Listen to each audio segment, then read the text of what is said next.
Өзгөндө окуучулар чырдашып ок атылды.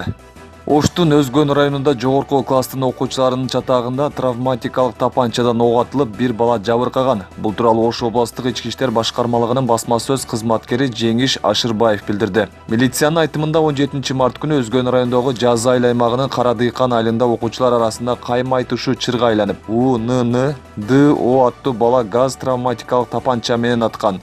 Ок УНДин эгине жана мойнуна тийген. Учурда бул факт кылмыш жана жоруктарды бирдиктүү рестерине катталып, Жаздык кодексинин 266-беренесине ылайык сотко чейинки териштирүү башталды.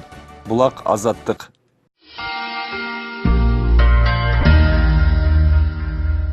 Эмилбек Каптагай Бишкек шаарын Манас деп өзгөртүүнү сунуштады. Президенттин аппаратынын экс-жетекчиси Эмилбек Каптагаев өзүнүн Фейсбуктагы баракчасына Бишкек шаарын Манас шаары деп атоону сунуштады. Канча бир жыл өткөндөн кийин дагы азгырылып кетпей, азыртадан эле баш калаанын атын Манас шаары деп өзгөртсөк кантет. Бардык көз караш менен алганда ушул адилеттүү болуп турган сыйт. Азыркы Свердлов районун Бишкек району деп атап койсок болот. Анткени дал ошол райондо Бишкек чеби бар жана балким Бишкектин калкы жайгашкандыр бир кезде.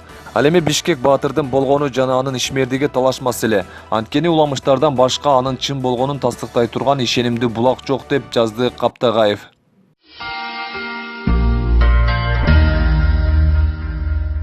Астананын аты Нур Султан деп өзгөртүлдү. 23 мартта Казакстандын президенти Касым-Жомарт Токаев Астананы Нур Султан деп өзгөртүү жарлыгына кол койду. Бул тууралуу президенттин расмий сайтында кабарланды. Жарлык кол коюлгандан тарта күчүнө кирет. 20 мартта Казак парламенти өлкөнү 30 жыл башкарган Нурсултан Назарбаевдин урматына Борбор шаар Астананын аталышын Нур Султан деп атоо тууралуу сунушту колдоп, баш мыйзамга өзгөртүү киргизген. Астананы Нур Султан деп өзгөртүүнү 20 мартта ант берип, президенттик кызматка киришкен Касым-Жомарт Токаев сунуш кылган. Булак Азаттык.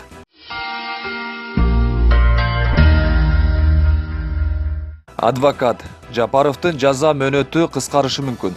Адвокат Шарабидин Токтосунов камактагы саясатчы Садыр Жапаровдун жаза мөөнөтү 7,5 жылга чейин кыскарышы мүмкүн экенин билдирди. Жаңы ишке кирген кылмыш жана кылмыш процессуалдык кодексине байланыштуу Жапаровдун ишин кайра кароо 23 мартка белгиленген.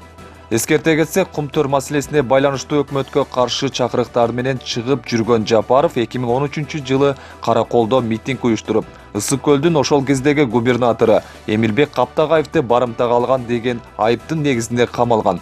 2018 жылы июнь айында экс-депутат 11 жыл 6 айга кесилген. Булак Азаттык.